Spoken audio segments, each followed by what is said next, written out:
come on to C-Train Station to talk some Niners football. Those faithful to the Bay, those 49ers faithful, welcome to C-Train Station and welcome back to those who subscribe. And thank you to the subscribers. Thank you very much. Your comments, your likes, you sharing, you're helping to build this little community within C-Train Station. And I am so grateful for that. So thank you very much. Hey, but let's just not dilly-dally. Let's not further dilly-dally. Let's get to the draft review, 2026 draft. Let's just get down to it. So the Niners, they ended up actually trading down out of the first round initially.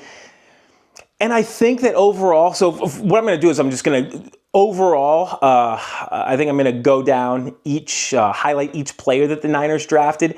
And then I'll talk a little bit about them, a little bit about their fit with the team, and then maybe just a little overall, just holistically about how the Niners draft. So I'll give a grade as well. Let's just start out. The Niners with the 33rd pick overall, and this was the first pick in the second round, they drafted Deshaun Stribling, a wide receiver from Ole Miss.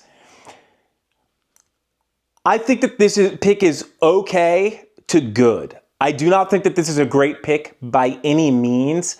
I don't think that Stribling had he had 900 yards last year receiving. He's a wide receiver, 6'2", 206 pounds, runs the 40, allegedly in 4.36 seconds or so. So he's got some speed, was notched in at, I believe, 22.4 miles per hour last season on the field play. That's what he was clocked at. I believe that's the second highest overall in college football. So he has speed. A lot of people have speed. Honestly, right? Can it translate to the field? And is it football speed? I think that's that's honestly to be determined. But I'll say some of the things that I like about Deshaun Stribling. I'll just start with it. He has good size. He doesn't have great size. He's only listed, it's 6'2", 206. Good size. He's got big hands, which we really like. C-Train Station loves their wide receivers and tight ends to have good, big hands. It seriously makes for catching the ball easier, right? Some things that I really did like about this pick is that, like Mike Evans, and I actually talk about this in my last video, like Mike Evans, Stribling has a pitch and catch ability. So what I mean is he can take a 3-yard slant, a 5-yard slant, which are really sort of easy. They should not be gimme plays. They should be pretty easy. That's why I call them sort of pitch and catch. He can take those 3- and 5-yard slants and routinely get 7 yards after the catch. That's what we need to see from him. That's what we want. Sure, he has that downfield ability, and I understand that. But let's be honest. The Niners don't necessarily just go downfield using the perimeters as often as they hit players underneath to get big yards after the catch, and also players over the middle of the field. The Niners, Kyle Shanahan's really good at operating the middle of the field. And I think that underneath and outside, I think that that Stribling does have the ability as sort of a quick catch and get some yards and really churn downfield. Or, a little those. So we're looking at him to be the Juwan Jennings replacement, essentially. That's kind of what I think the Niners were thinking here with this pick, as a Juwan Jennings plus, right? Well, honestly, if he can just be that, have that dog in him that Jennings had, I really think that the Niners are onto something. But I think that I've been sort of 50-50 on Stribling, right? I haven't been raving about him. Let me tell you a few really good things about him. He is a really, really good blocker, borderline great blocker. And it's within his blocking, his inline ability, and Stribling's ability to play out of the backfield. So I think that Stribling could essentially help sort of double for Kyle Juszczyk in many ways in terms of movement out of the backfield with receiving and blocking ability. That's one of the things that Stribling is good at, and he can take those quick pitch passes out of the backfield, right? Sort of in that movement. So you got the quarterback up here. Way back will be maybe the running back, and then right up front or right behind the quarterback is sort of in that area where the fullback will operate. Where like Kyle Juszczyk, that's where he sort of, he's really good at movement before the snap, Kyle Juszczyk. And what does that do? It doesn't necessarily even do anything for him, but the position and the ability, his movement, it actually helps for like Brock Purdy to read the defense, right? Because there are certain defenses that like are predicated off of the movement and motion of the offense, right? And so I think that sort of Juszczyk being able to flip sides, being able to move around, can hopefully get the defense to give a little bit of a tell, right? So the offense can have just more complete control. So I think that Stribling does have that. I think that is a really underrated aspect. Is like like in a 3 wide receiver formation with another tight end, he can work the middle of the field like a tight end who can get run after the catch. And it's in that ability. It's not necessarily in that traditional wide receiver ability. I think that is where Stribling will be able to actually make an impact and make an impact early. And the reason that he's able to do that, almost play that tight end and fullback position of movement with that versatility to actually be able to catch the ball, the reason he's able to do any of that is because he is such a good blocker. Best blocker in the wide receiver class. And I hope that he really proves me right about that. Let's move on. 3rd round, 70th overall pick, the Niners drafted defensive end or edge, some possibility to sort of drop back as well, Romello Height. Okay, Romello Height out of Texas Tech, edge. I like this pick. I think that this is one of the picks that's like, oh, come on. I'm really hoping that this pick hits. And it, to me, has like this, who is it on the Rams that's a little bit older? Is it Byron Young? Is that his name? 12 sacks last season, I believe? I'll tell you what, if Romello Height can get 5 to 7 sacks per season for his career, I will be happy, and this pick will have hit. The Niners will be, that's plus for the Niners right there, 100%, okay? I'm not asking for like double-digit sacks. He's a top 100 pick, right? He's a top 75 pick. Gotta get that 5 to 7. He must get to the quarterback. Some pluses on it, some of his positives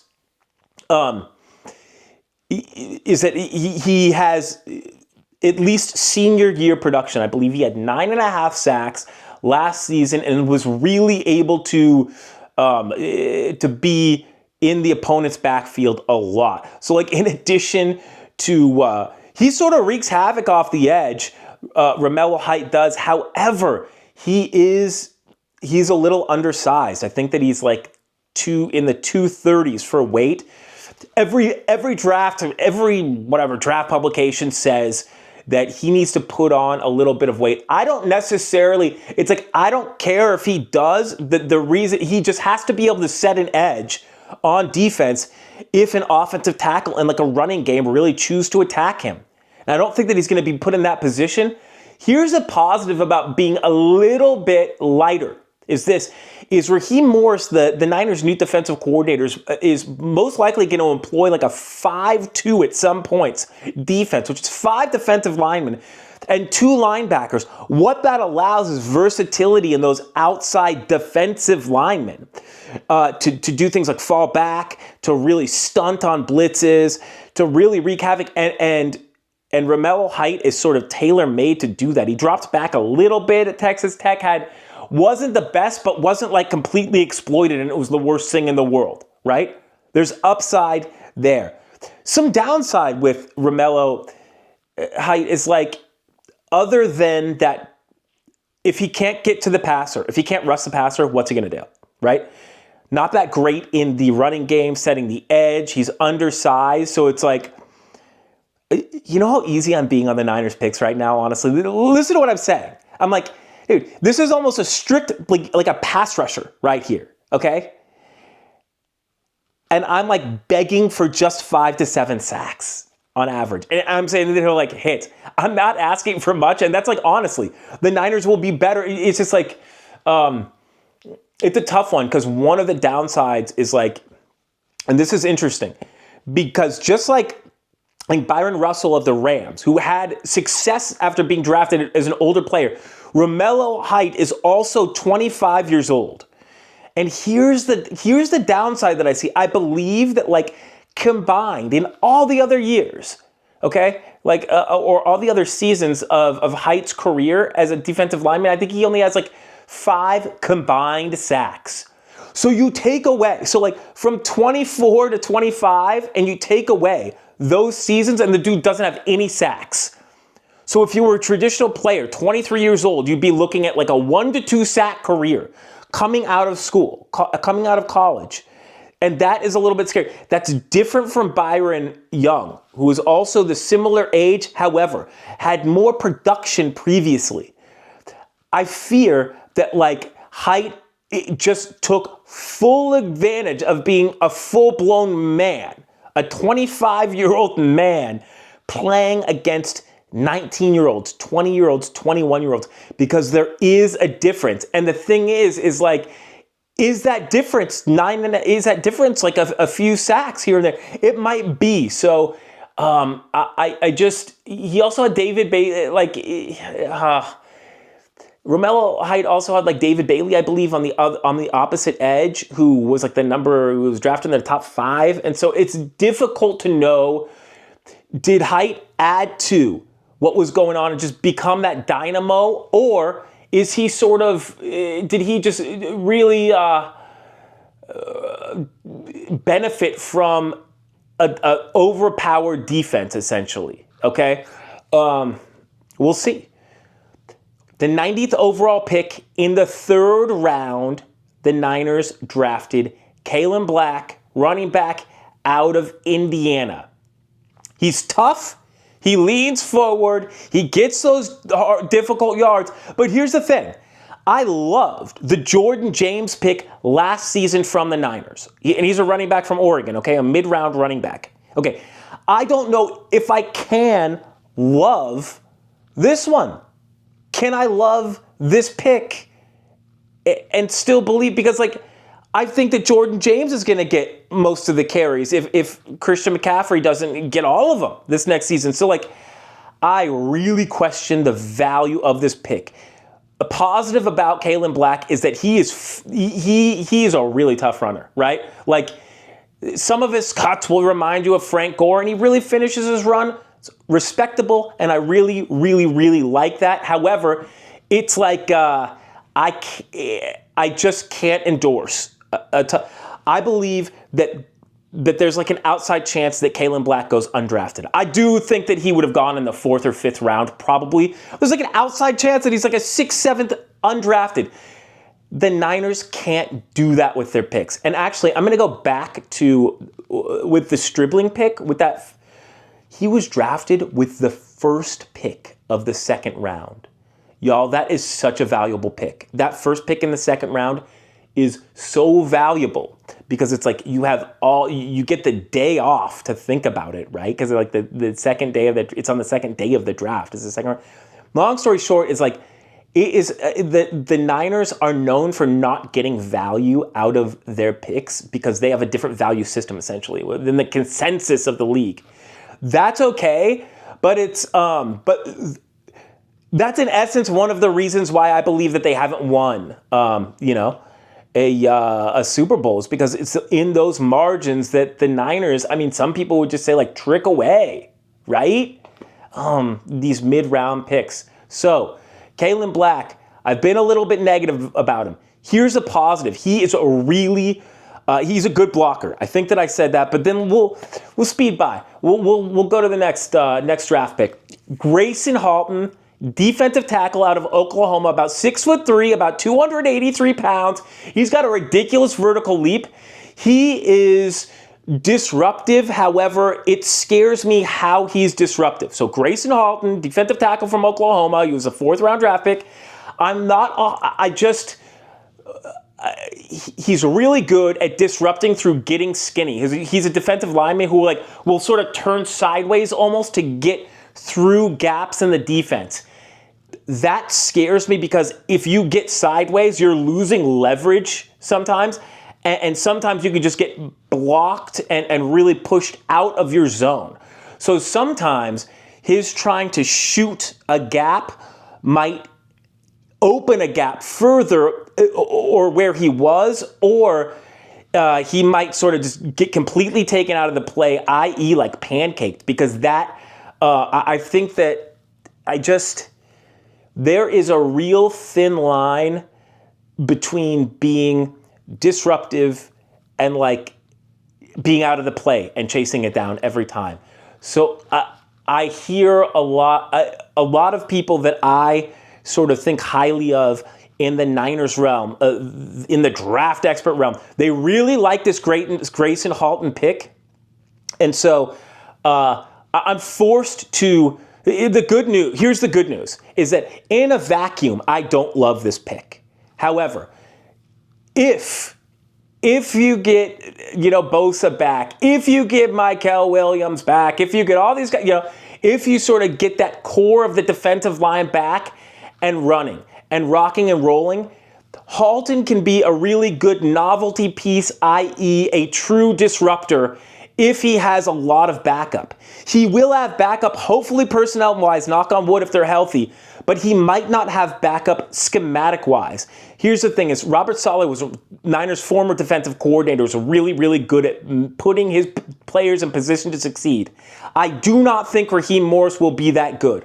I truly don't. He doesn't have a history of having defenses that are that revered or as vaunted as the Robert Saleh defenses. So, I like Gracen Halton's pick, but not as much as I want to, honestly. We'll move on, though.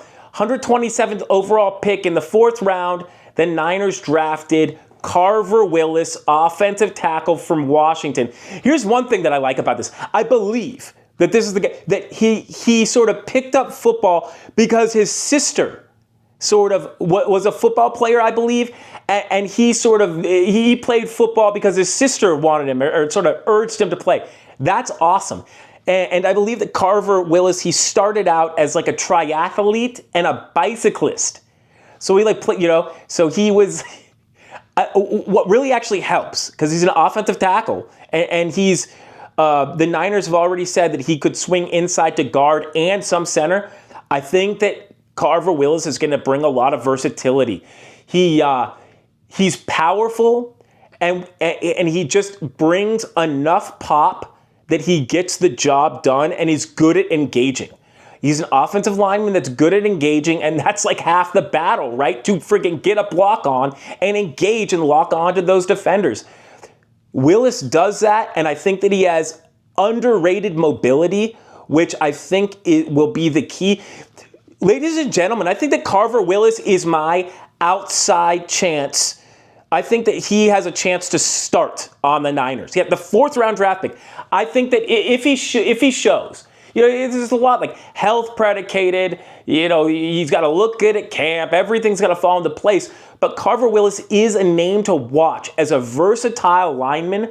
And look, if he's versatile and you know that he can move and lock on, that's like what the Kyle Shanahan zone running predicated offense is all about. So he fits. Carver Willis fits. I like that pick, and I just hope that he does have enough pop that I have seen, that he has enough violence essentially to play downhill. And I think that he does, because he's good in the running game, and that matters so much.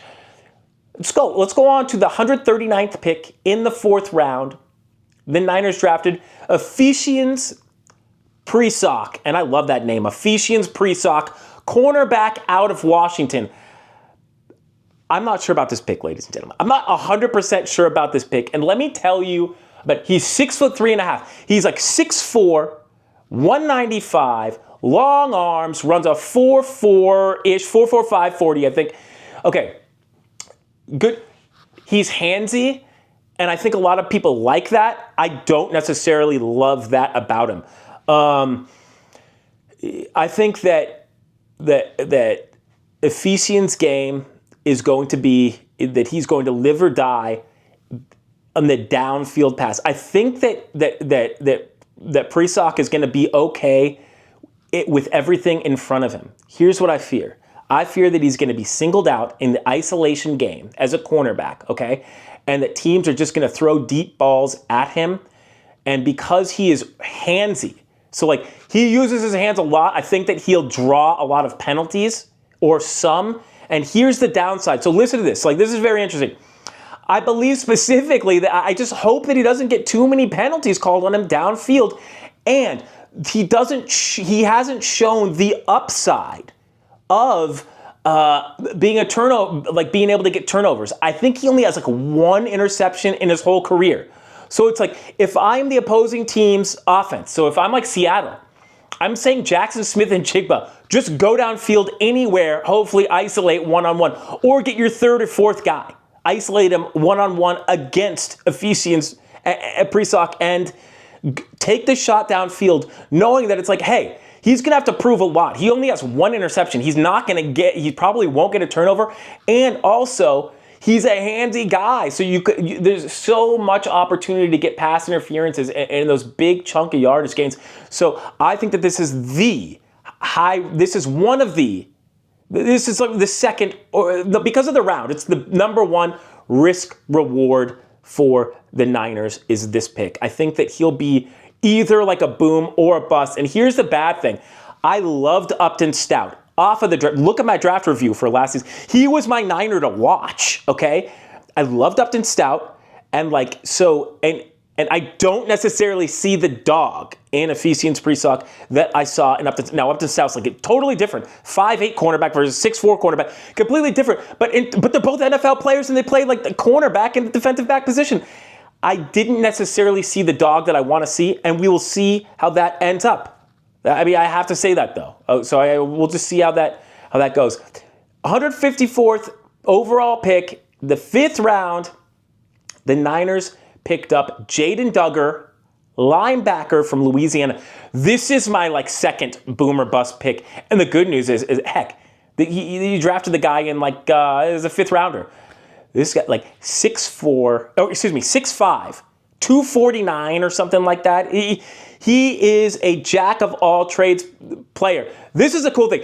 Jaden Duggar, this linebacker, okay? He played linebacker. He started out as a safety, but then he's played linebacker and stuff like that. Listen, I watched video like a few hours ago. Okay, I watched video a few hours ago. He played cornerback in a game. 6'5", almost 250. Played at the cornerback position and was tested, ran with the wide receiver, incomplete pass. Wow. Y'all remember Julian Peterson? Julian Peterson was drafted out of Michigan State. He was a jack of all trades player as well. He played almost every defensive position for the Niners in a single game. Like literally. He played like safety, linebacker, corner. Okay. I think that Jaden Duggar could be the novelty cherry on top to a great defense. Here's the deal, though. The Niners have to have the great defense in order for Duggar to succeed, in my opinion. So, like, if the Niners have Dre Greenlaw and he's on fire, have Fred Warner and he's hitting on all cylinders, Nick Bosa is healthy, Michael Williams, we're looking good at the cornerback. If all of that is rocking and rolling, I believe that you can give Jaden Duggar really unique assignments and like that are difficult. And if he only really has to do one thing in that play, I think he can get it done. And that's saying a lot. So I'm saying like if he needs to cover, if he needs to like play out of a weird defensive formation and cover a like a tight end down the field, I believe he can do that. If he needs to rush the passer in any gap and on the edge, I believe he can do that as well. Excuse me. However, I don't think that he can analyze the play completely and break down everything. He's more of like I think that he's more of like a see the ball, go to it. And that's good. That's good. But like he doesn't have like the precognition of like a Fred Warner. Like Fred Warner's like, it's not a see the ball, be there. He knows where it's going to be and then he's there. He doesn't have to see it. There's the difference, right? So I don't necessarily see those. But Duggar fills really hard. He fills the gaps on defense like really, really hard. And like I think that there's a lot of potential. He's raw. He's a little bit maybe raw and unrefined at certain things, but he's really good at a lot of things. 125 tackles, 4 sacks last season, I believe. Really, really, really interesting prospect. And if he's like a straight up sort of trade, because they got him for the D Winters trade, they eventually drafted Duggar. I love that trade. If it's D Winters for Duggar, which it was, I take that on the Niners. And Duggar hasn't even played. Last pick with the 179th pick, 5th round, the Niners drafted Enrique Cruz Jr., an offensive tackle from Kansas. He looks great. He's strong and he's fast. He has the physical attributes. However, I really didn't see like the technique with Cruz. In fact, as an offensive lineman, he sort of like catches. It's like he's not great at initiating contact as a blocker. He more like catches players, and he's not the best at engaging and really locking on. So with that said, it's like, I think that he'll be a swing tackle prospect with upside. I think that he hopefully is a practice squad guy. If the Niners if like Enrique Cruz really shows, that's good.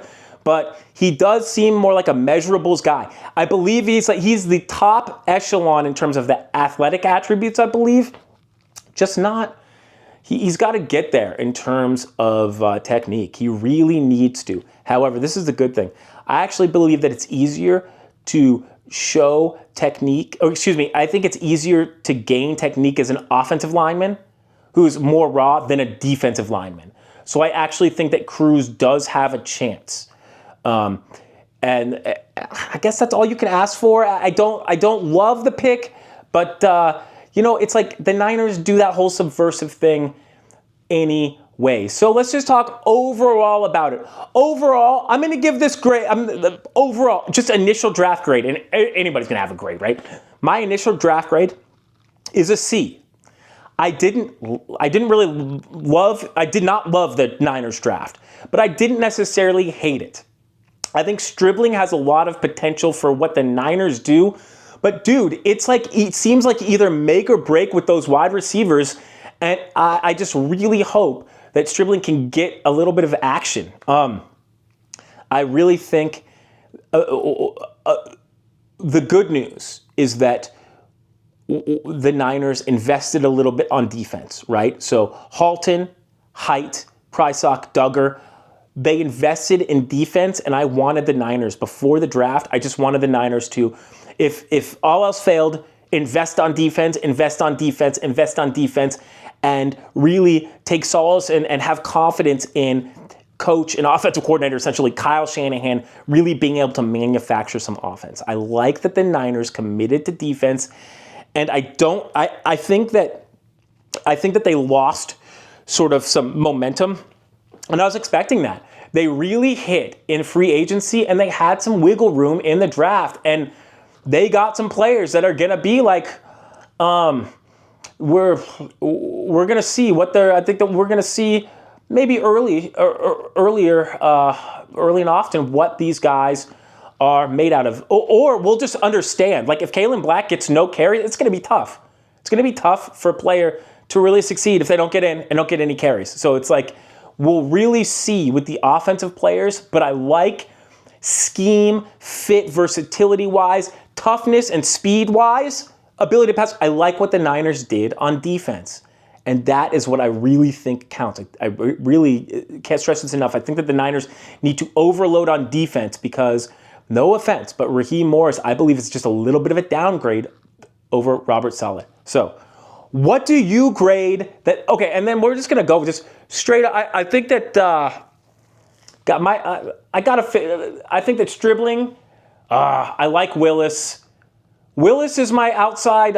Stribling and Willis are some outsiders to start, who could start for the Niners almost right away. So really like those picks. What grade do you give this draft? Just initial grades, and it doesn't matter. Be your own draft expert. This is a safe space. What's your initial grade, and who is your favorite draft pick out of this class? Let me know in the comments. Like, follow, subscribe, and of course, hey, thanks for hanging out. I'll see you next time at C Train Station. Have a good one. Take care.